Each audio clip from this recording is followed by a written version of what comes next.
It's time to have fun at the movies again. We got great guests, interesting conversations, sneak peeks at the latest films, and I gotta tell you, sometimes we don't agree on everything. It's On Cinema at the Cinema with me, your host, Tim Heidecker. Hi everybody, my name is Tim Heidecker and welcome to our final episode of the year of On Cinema at the Cinema. And it's our big holiday episode, and it's also the last episode for a while. What an honor it's been to be able to deliver this news to you and share my thoughts with you about the movies coming up. It's been a lot of fun putting the show together, and I want to thank the whole cast and crew for making it possible, including my guest here, who's with me today, named Gregg Turkington. Thank you very much, Gregg, for being on the show. Hey guys, great to be here all year long, really, and hopefully I'll be keeping this seat warm through many more successful seasons of On Cinema at the Cinema. In the meantime, I will be teaching film history classes at some of the local community centers in the area. All right, well, we got a lot to get to because this is the big holiday issue. This week came out Parental Guidance with Billy Crystal. And it's been a while since we've seen Billy on the screen. Not on my screen. I watch a lot of videos of his. Well, we got Billy Crystal, Bette Midler, and the great Marissa Tomei. And it is a fun, family-friendly, funny family film about a grandfather finds himself having to take care of his 3 grandkids and using 21st century methods. He soon resorts to an old-school style of parenting. Very funny stuff, and I thought this movie was a laugh out loud. Every minute there's a new different kind of laugh, and they really did it. They managed to combine family values with comedy in a way that I haven't seen since probably Monsters, Inc. Billy Crystal at his best. I loved this movie. What did you think?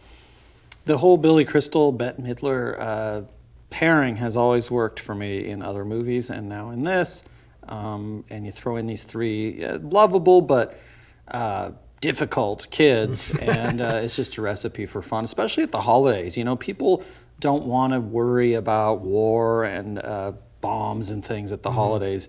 You want to go with your family to a movie that everyone can enjoy, and in the hands of Bette Midler and Billy Crystal, of course you're going to enjoy it. Well, I said to my wife this morning, I said, I bet the producers of this movie were pissed when they remembered that there was the movie called Three Amigos, because between Billy Crystal, Bette Midler, and Marissa Tomei, those were the 3 amigos in this movie because of the energy and their comic sensibility and everything. Well, speaking of the title, I was thinking on my way here that it would be really funny if the movie's called Parental Guidance and then they rated it R. But I'm glad it was rated PG, but I'm glad it was rated PG though, because it is a movie for the kids and for families. Yeah, no, that's the right rating for it. Right. I'm just saying it would have been funny if they'd rated it R. Not my kind of humor. Or the 3 amigos could be the 3 grandkids too. Anyhow, I'm giving it 6 bags of popcorn and 2 glasses of soda. I'd say if you're... and go see it if you want to have a fun, fresh, exciting, family-friendly, fun film to go see this year.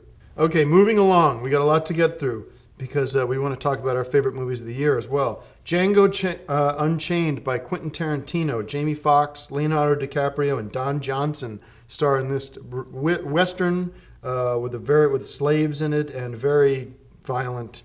Very violent. Yes, and not my favorite kind of movie around the holidays. I think this was a big mistake on the producer's part to put this out around Christmas. Halloween would have been more appropriate because that's when you have all your horror and your Frankensteins and that sort of thing. It's a slasher movie, but a Western movie as well. It's interesting. I mean, I like being thrown for a curve, and Quentin Tarantino always does, and I'm going to tip my hat to him. This is a great movie. It's one of the best movies I've seen all year, and I'm giving it 4 bags of popcorn. Yeah, I thought it was great. DiCaprio is always great to see. I would give it 5 bags of popcorn and maybe a little toy pistol filled with some soft drink or something, because it is a little Anyways, now it's time when we look into the past and decide on what our favorite films of the past year were, and also the best and worst, in other words. What was our favorite film? What was our least favorite film? Gregg, what was your favorite film of the year? I'm going to have to say The Hobbit. That was my favorite movie of the year before I'd seen a frame of it. I'm just really excited about The Hobbit, and I've seen it now 4 times, and I can't wait for it to come out on some sort of home video format. The Hobbit is like the cherry on the Lord of the Rings cake, and to get more Peter Jackson fantasy at this point in time is a real treat, and I think it's at the top of everyone's list, and it will be at the top of Oscar's list, mark my words. Well, I appreciate that, and I loved, as you know, I loved Hobbit, but I'm going to go with the dark horse here. Jack Reacher was my favorite film of the year, starring Tom Cruise. It was. I remember when I reviewed this movie, I thought that I loved it, and I gave it a great review. But I didn't give it enough credit because I went and saw it again, and it is fabulous. It's Tom Cruise's best movie. It's the best movie of the year. I thought that movie was terrific, and I think Tom Cruise should win the Oscar. It's an excellent film, and I'm not going to disagree with you. Now, as far as the worst movie of the year for me, or the movie that I didn't like as much, was Skyfall, James Bond. And I loved some of the scenes with the action, but too many moments in the movie I was confused about what was going on. I hate having to go see Bond movies because I always get confused about who's the bad guy. And there's no reason to be confused when you're seeing a movie. They should always be fun. And Skyfall gets my no bags of popcorn. Well, that was one of my favorite movies of the year because I love James Bond. That was probably the best of the Bond movies. Well, if you don't like this movie, you don't like James Bond, because this is one of the best James Bond movies. So. It's not an argument about the movie itself. You just pick what was your least favorite movie. Don't defend Skyfall. Jack Reacher with Tom Cruise. Just not a good film. Just. You gave it a great review when we reviewed it. Well, I saw it again since then, and I didn't like it. It's just, it's amateurish. It's junk. Well, I loved it. It's my favorite movie of the year. Well, you didn't see it then because it's crap. I saw it 3 times. Well, I saw it twice, and the first time I thought it was okay. The second time the flaws became apparent. I would not watch it a third time. Well, all right. I think you're being a little hard on it because I said some bad things about Skyfall, but that's what happens. Well, Skyfall got great reviews. Jack Reacher, mixed reviews.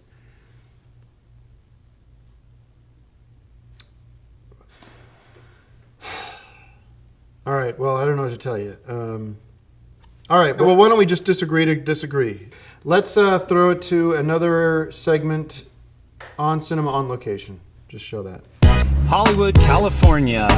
Every street has a story, and these are but just a few on Cinema on Location. Hey guys, welcome to On Cinema on Location. We're in front of the Blast from the Past house. If you remember the great movie from 1999, starring Alicia Silverstone, Brendan Fraser, and Sissy Spacek from Coal Miner's Daughter in a rare comedic role. Blast from the Past. This is the house where Alicia Silverstone's character Eve lived and spent many great moments with Brendan Fraser, the star of the picture. Blast from the Past. And thanks again for tuning in to On Cinema on Location, and keep tuning in. We'll see a lot of interesting locations. Back to you, Tim.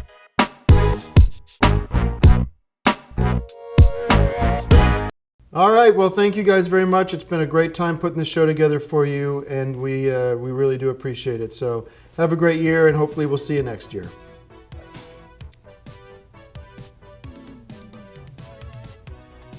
Enjoy the film.